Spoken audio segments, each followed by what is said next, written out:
What's up guys, it's Adam, and this is the Monoprice Maker Ultimate. This video is going to be somewhat of a review, kind of a deep dive into the inner workings of the printer, and it'll set you guys up for the next few videos where I modify one of these into an Ultimaker 2. This is just laying the groundwork, and I'll be making lots of comparisons to the Ultimaker 2 throughout the video. So here it is, the Monoprice Maker Ultimate, a printer with some serious potential.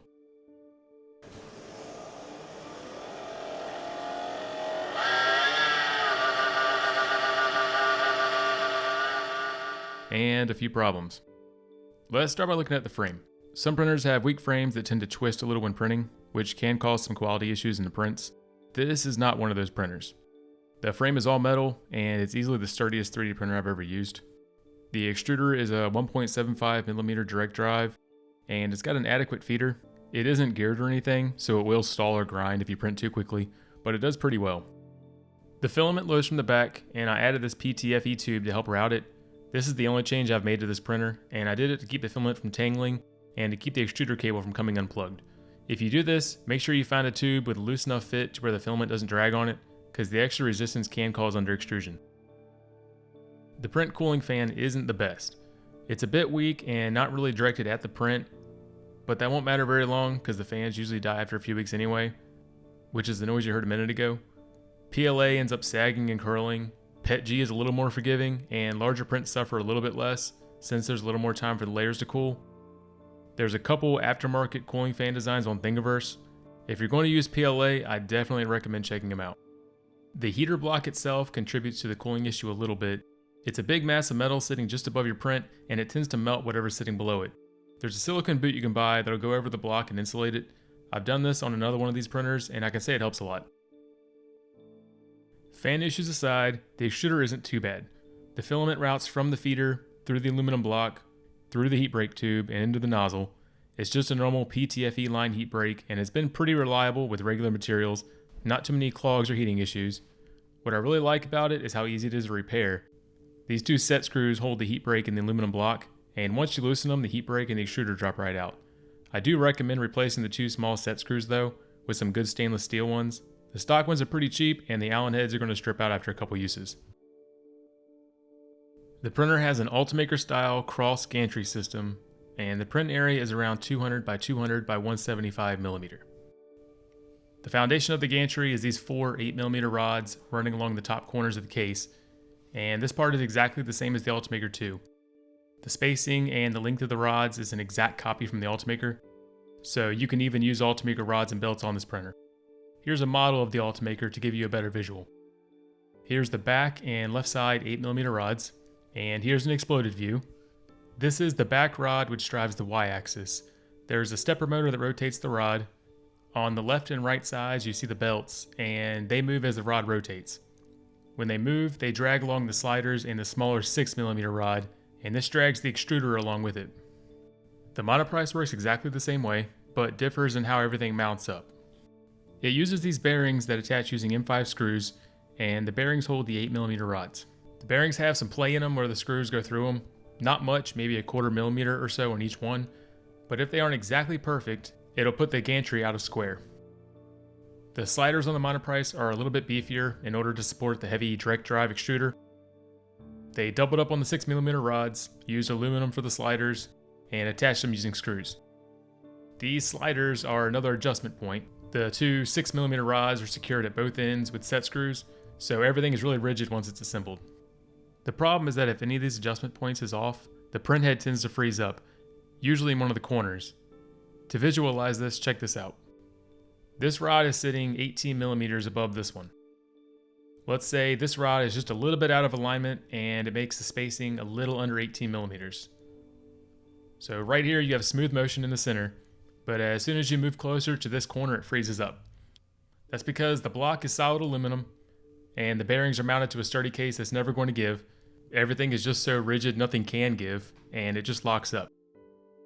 Here's one more example. So with perfect alignment, these two rods should be exactly 283.5mm apart, all the way across.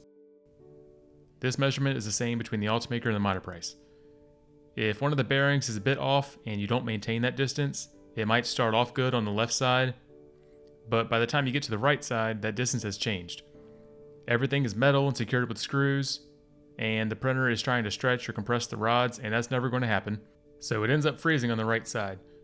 If you know which bearing is out of alignment, this isn't too hard to fix, but if you're just guessing, you can really end up making things worse. Everything is relative to everything else, so it's kind of a nightmare getting it all lined up. You might get a perfect printer, and all these things are adjusted perfectly, and you never have a problem. My experience with these printers, though, is that around half of them have gantry issues eventually. Some of them have bent rods, strip screws, or bad bearings, and to fix it, you have to disassemble large sections of the gantry and then realign everything after you're done. On one of them, the gantry was so damaged that I ended up just converting it into an Ultimaker, and that's the one I'm going to show you guys in a later video. Alright, let's take a little break from the gantry ranting and talk about something that's really good on most of these printers. The Z-axis on the Monoprice is actually a little better than the Ultimaker, and it uses a ball screw instead of an Acme lead screw. The ball screw is retained on the top and bottom, and the bottom of the screw has an adapter that links it to the stepper motor, and it gives a little bit of play between the stepper and the lead screw without affecting the straightness of the screw or the build plate. It's a really good setup, and I'm genuinely surprised that they even put it in this printer. There's still a couple adjustment points on this, and a little opportunity to screw it up, but it's not too bad lining everything up. I've only seen an issue on one of these printers so far. The problem was that the holes in the frame were drilled so badly that it bent the ball screw. You can kind of see here where they started drilling the holes for the retainer, realized how crooked they were, and they drilled them crooked in the opposite direction. They did this to both the top and the bottom retainers, so I couldn't install either of the retainers without bending the ball screw. The result of this was that the Z-axis would freeze up a lot, and when it did work, you could see a screw pattern in the walls of every print. To fix it, I just ended up installing an Ultimaker bed with a standard Acme lead screw in the printer. So the ball screw moves the build plate up and down. It has a thick heated aluminum bed with a build tack type of surface. It's a really common size, so you can add all sorts of surfaces like the magnetic or ultra base ones. There's no auto leveling, but everything's so rigid you really shouldn't be leveling often. The only problem I've ever had with this is that the in-stop adjustment screw tends to rotate a bit and it throws off the leveling. If yours does this, just put a self-locking nut on the bottom of it and you're good to go. Alright, let's move on to electrical. I'm taking the bottom off of this printer, and high voltage AC wires will be exposed. If you don't know how to do this safely, please educate yourself before poking around. Please at least unplug it. It has a 24 volt internal power supply, which as far as I can tell is decent quality.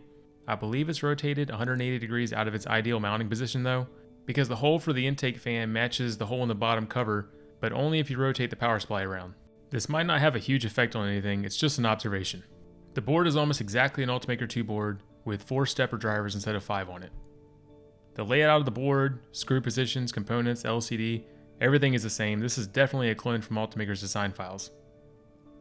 The motherboard fan is the same as all the others, it doesn't last long, and it doesn't do much anyway sitting that far from the board with nothing directing the airflow. This is another area where the community's come to the rescue, and there's all sorts of cooling fan brackets on Thingiverse to fix this. The amperage of all 4 stepper motors is adjustable, and you can change it from within the menus on the printer. If you're going to adjust motor amperage though, just remember the board heat sinks are very small and they're not well cooled. I don't recommend putting too much extra amperage to them without improving the cooling a bit. The stepper drivers do cause zebra stripes on this printer. You can see it at the top of this benchy. Like the Ultimaker 2, this printer has the issue where it shows this weird pattern on some walls. It's caused because of the way Ultimaker configured their microstepping on their board, and these guys cloned everything when they cloned the board, including the parts with issues. It isn't much more than a cosmetic thing, but it's something I'll show you guys how to fix later. It's running Ultimaker 2 firmware, which itself is just a modified version of Marlin, and the makers of this machine just slightly tweaked the firmware to reduce travel speeds a bit, and to account for the end stops being in a different place. In fact, since it's the same firmware, it also has all the same features turned on. It can do a built-in purge procedure automatically before each print. It can also sort of track filament position, so it knows whether to unretract the filament before a print. It also lets you adjust retraction speed and distance in the menu. Cura doesn't set these in G-code for the Ultimaker 2, it just uses G10 and G11, which just tells the printer to retract and unretract using whatever settings are stored in the printer, meaning you can adjust them on the fly during a print. If you've ever wondered why these settings are in the printer when Cura puts retraction in G-code, well, this is why. Whether this is a feature you want is up to you, but it does make things easier when you're trying to fine-tune retraction settings.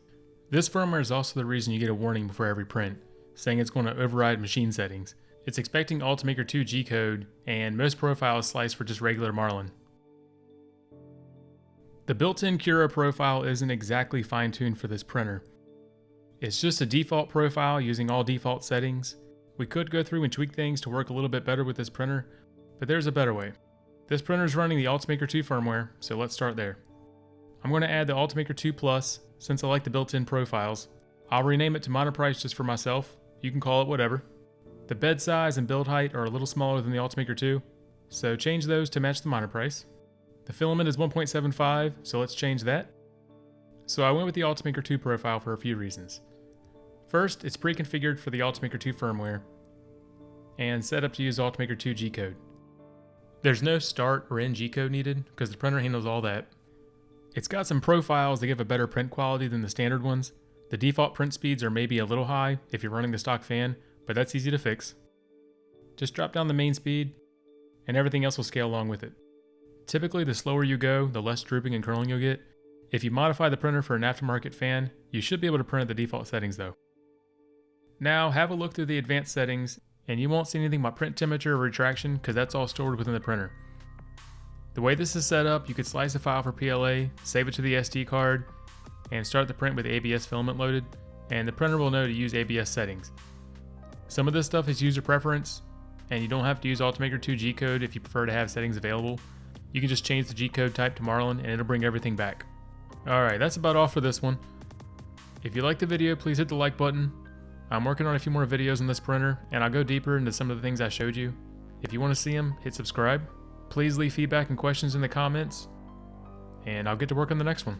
Thanks for watching, guys.